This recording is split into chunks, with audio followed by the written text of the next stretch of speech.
करण जी, ऐसा क्या कह दिया आपने कि आपका नाम तक नहीं ले पा रहे हैं एहतेशामुल हक साहब? मैं आ रही हूँ फिर अनुराग जी। देखिए, सच्चाई और फैक्ट्स की यही ताकत होती है प्राची जी। एहतेशामुल जी बड़े सच्चे इंसान है, वो समझ गए कि मैंने सच बोल दिया है। अब भाई सच्चाई को कैसे लपेटें, वो इधर उधर ही जाएंगे। अब तो अच्छी बात है भाई, अच्छी बात है। बस अच्छा और होता मान जाते हैं कि भाई हाँ, ये कहा हमारे नेता ने, ओपनली लुभाया। और आपने बहुत अच्छा काम किया भाई लुभाने में। मैं तो साफ कहता हूँ एआईएम के जो हमारे मित्र हैं, इनसे आप मुस्लिम वोट में नहीं जीत सकते भाई। इन्होंने हिंदू को किनारे लगा दिया बिल्कुल मुस्लिम वोट जीतने के लिए। उसमें ममता दीदी की कोई कमी ही नहीं रही भाई। उस चीज में इनकी जो लगन रही है तुष्टीकरण में, उन तो कोई जीत ही नहीं सकता इनसे उसमें। इसलिए मुस्लिम वोट के आप जो चक्कर में पड़े हैं एआईएमआईएम वाले, आप इनसे नहीं जीत सकते भाई। इन्होंने तो खुल के तुष्टीकरण किया है। तो आप पता नहीं क्यों मना कर रहे थे इस बात को। मैंने इसीलिए आपके नेता को कोट किया भाई, मानिए, स्वीकारिए, डंके की चोट पे हमने तुष्टीकरण करी है राजनीति। हमने हिंदू को बिल्कुल किनारे लगा दिया। हमने कहा जो होता है वो हिंदू के साथ, हमें मुस्लिम को सर पे चढ़ाना है, वही वोट हमें आगे जिताएगा। और प्राची जी ने शुरुआत में जो एनालिसिस करी वो कितनी शानदार है, उससे साफ नजर आता है कि भाई आप राजनीति समझते हैं, जहां जहां मुस्लिम वोट ज्यादा है वहीं आपकी जीतने की चांस बनती है। तो आपने ये राजनीति करी है। देखिए, अब ये गड्ढा आप ही ने खोदा है। अब इसमें आप ही गिरेंगे या निकल जाएंगे, ये तो आने वाला समय बताएगा। पर जनता जाग रही है। देखिए, हिंदुओं को आप अगर इतना दबाएंगे, उनको एज सेकंड ग्रेड ट्रीट करेंगे, एक दिन वो जागेंगे और देखेंगे भाई भाई बहुत हो गया। ये चीज हमने आसाम में देखी और ये चीज मुझे लगता है बंगाल में भी हम लोग देखेंगे। ठीक है, एहतेशामुल जी, इस पर जवाब दीजिएगा जरूर। करण जी की बात को ऐसे इग्नोर, ऐसे ऐसे गोल गोल नहीं घुमाइए। उससे पहले अनुराग जी आ जाएं चर्चा में, वरना अनुराग जी अमूमन नाराज भी हो जाते हैं। आइए अनुराग जी, नहीं, देखिए, अभी बीजेपी के प्रवक्ता कह रहे थे हमारे देश में, इस देश में खाते हो उसी, अरे हमारा सबका देश है प्रभु। अगर हिंदुओं के साथ किसी ने अत्याचार किया है, उनके साथ अगर धोखा दिया है, तो भारतीय जनता पार्टी ने दिया है। हिंदुओं के लिए, हिंदुओं के नाम पे वोट मांगना, हिंदुओं के भाव से खेलना, लेकिन उनके लिए विकास का कोई कार्य नहीं करना, देश के लिए कोई काम नहीं करना। हिंदू के साथ साथ देश के साथ इन्होंने अन्याय करते हैं, क्योंकि ये देश के अंदर में नफरत की राजनीति देते हैं, इस देश पे नफरत की राजनीति को जन्म देते हैं। ये हिंदुस्तान है, या हिंदू मुस्लिम सिख ईसाई अगड़े पिछले सब मिलकर एक साथ रहते हैं। सबने हिंदुस्तान को बनाने में सबका खून यहाँ पे बहा है, इस मिट्टी में सबका खून शामिल है। और ये लोग सिर्फ सत्ता पाने के लिए हमें डिवाइड एंड रूल करना चाहते हैं। इनकी मानसिकता वाली है, ये अपना अपना बनाना चाहते हैं। देश सभी का है आलोक जी, ये सुन लीजिए कान खोल के, हमारा भी है, आपका भी है, जो हमारे साथी बैठे टीएमसी उनका भी है। और मैं तो कहता हूं जिस देश में जो भी व्यक्ति इस देश में जन्म लिया है, वो हर इस देश का, इस देश उन सब का है। लेकिन आप सिर्फ सत्ता पाने के लिए देश को बंटवारे के रास्ते पे मत ले जाओ, नफरत के रास्ते पे मत ले जाओ। सत्ता चाहिए तो आप ऐसे ही बोल दो मुझे, मैं सत्ता का भूखा हूं, सत्ता के नाम पे कुछ भी कर सकता हूं। अरे आपका तो असली चेहरा देख लिया गया था 1942 में भारत छोड़ो आंदोलन में। आप जिस पार्टी की जो मूल पार्टी है, वो सब तो उससे पार्टिसिपेट लेने से मना कर रहे थे। क्या है आपका इतिहास? भाई एक सवाल का जवाब दीजिएगा अनुराग जी, उसके बाद अजय जी आपका काउंटर करेंगे। बस एक सवाल का जवाब दीजिएगा। वैसे अमूमन आप काउंटर सवाल लेते नहीं है, लेकिन फिर भी मैं कोशिश करूंगी कि आप मेरे सवाल का जवाब दे दें। बहुत बहुत आसान सा सवाल आपसे पूछूंगी। हिंदुओं की बात करना, या जहां जहां पर हिंदू प्रताड़ित हुए हैं उन घटनाओं का जिक्र करना, या रामनवमी पर पथराव का जिक्र करना, ये बंटवारे वाली राजनीति है क्या? हिंदू अगर पीड़ित है तो कहीं भी ना। हिंदू पीड़ित, इनके ये जो भारतीय जनता पार्टी है ना, यही लोग हैं जो हम लोग को बदनाम करने की कोशिश करते हैं। हिंदू बहुत सशक्त है, मजबूत है, कोई पीड़ित नहीं हिंदू। हिंदुस्तान में हिंदू कब पीड़ित हो गया जरा बताइए? मुर्शिदाबाद की घटना याद है? जब से बीजेपी आई है। सुन लीजिए, एक सेकंड, जब से बीजेपी आई है। आप थोड़ा रुक जाए, आप थोड़ा रुके। मुर्शिदाबाद की घटना याद है? वहां 2 बाप बेटे को क्यों मारा गया था और किस कदर मारा गया था, कितनी बेरहमी से मारा गया था, क्या कसूर था उनका? मेरी बात, हाँ बोले। अब मैं जवाब दे दूं? आप बताइए, क्या हाथरस की बेटी का क्या कसूर था? उन्नाव की बेटी का क्या कसूर था? क्या कसूर था रामगोपाल मिश्रा का? क्या कसूर था बीएचयू में जिससे बेटी के साथ अन्याय उसका? क्या कसूर था जिस तरह से एक बेगुनाह को गोली मार दी गई थी इनकाउंटर के नाम पे? पूछिए ना, ऐसी घटनाओं को लेकर क्या कसूर है मणिपुर की बेटियों का? क्या कसूर है उसके? आपके लिए ऐसी वैसी घटनाएं होती है ना भाई। हमने तो हाथरस पर भी सवाल पूछे, मणिपुर पर भी सवाल पूछे, लेकिन मैंने तो आरजीकर पर भी सवाल पूछे, जो आरजीकर आपके मुंह से निकलता नहीं है अनुराग भदौरिया जी। और आप क्या समझेंगे? आप क्या समझेंगे? आप क्या समझेंगे? आप तो कहते हैं लड़के हैं, लड़कों से गलती हो जाती है, तो आप तो बेटियों का दर्द समझने का ढोंग ना ही करें तो बेहतर है अनुराग भदौरिया जी। अनुराग भदौरिया जी, आप तो बेटियों का दर्द समझने का ढोंग ना ही करें तो बेहतर है।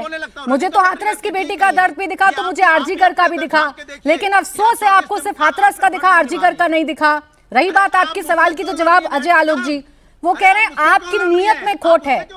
हिंदू सशक्त है लेकिन आप दिखाते हैं कि हिंदू पीड़ित है। रुक जाए अनुराग जी, रुक जाए, बोले अजय आलोक जी।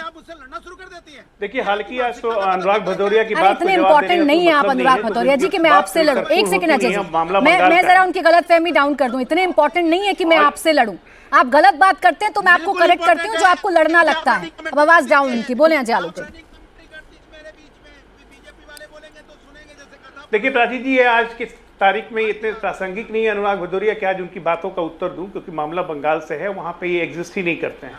लेकिन हाँ, जब ये बात करते हैं हाथरस की, उन्नाव की, इसकी, तो मुझे लगता है कि कश्मीरी हिंदुओं को ये भूल जाते हैं। देखा ही नहीं जहां मास जिनोसाइड हुआ कश्मीर में। ये कैराना उत्तर प्रदेश भूल जाते हैं, ये संभल भूल जाते हैं, ये सहारनपुर भूल जाते हैं, नहीं याद आता है। सहारनपुर के दंगे भूल जाते हैं, इनको नहीं याद आता है, क्योंकि वहां पर इनको मुसलमान बड़े प्यारे लगते हैं। हाँ, एक बात मैं मानता हूँ अपने टीएमसी के मित्र की, मुसलमानों के लिए बहुत काम किया ममता बनर्जी ने। अरे बाकी चीज तो छोड़ दीजिए, 1.25 करोड़ बांग्लादेशी रोहिंग्या लाके बसा दिए, जो अब SIR के कारण भाग रहे हैं। इससे बड़ा काम तो देश के किसी मुख्यमंत्री ने नहीं किया होगा भाई साहब। तारीफ के काबिल हैं आप।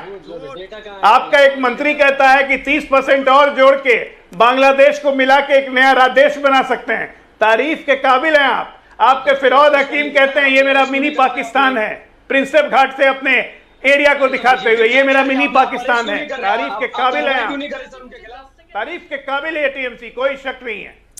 लेकिन आप जब घुसपैठियों पर आंकड़े लाते हैं ना अजय आलोक जी, 5 मई से एक cut money, cut corruption money का जब आप हिसाब। घुसपैठियों पर आंकड़े रखते हैं, आवाज सबकी डाउन रखिए। एक सेकंड अजय आलोक जी, मैं जरा सवाल कर लूं। अजय आलोक जी, जब आप घुसपैठियों पर आंकड़े रखते हैं तो ये विपक्ष फिर आपसे ये पूछता है कि आंकड़े लाए कहां से, और आंकड़े आपके पास हैं, आपको पता है घुसपैठी हैं, तो बाहर क्यों नहीं करते हैं फिर आप लोग?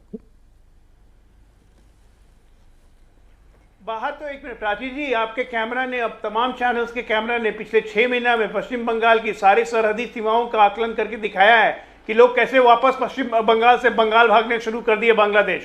जो बचे खुचे हैं सरकार बनने दीजिए, लॉ एंड ऑर्डर स्टेट का काम होता है। पुलिस एक जिले में, 23 जिले हैं बंगाल में, सर्च एंड कॉम्बिंग ऑपरेशन करके डिटेक्ट और डिलीट वोटर लिस्ट से कर चुके हैं, डिपोर्ट भी करेंगे।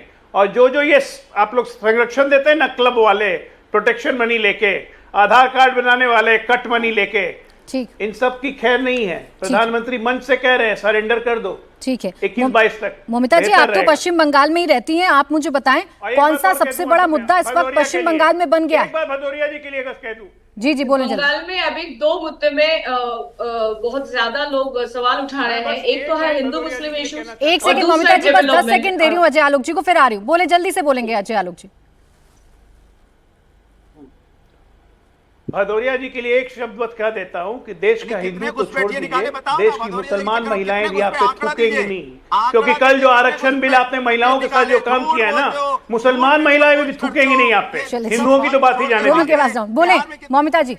जी देखिए, सबसे पहली बात तो हिंदू मुस्लिम इशू तो डेफिनेटली है, और एक है डेवलपमेंट। तो यहाँ पे जो यंग जनरेशन वो लोग सवाल उठाते हैं कि जब भारत में टोटल टैक्स की जो मनी आता है उसमें तो टैक्स मनी से 59% सरकार अपने पास रख लेती है और बाकी 41% हर स्टेट में बांट देते हैं।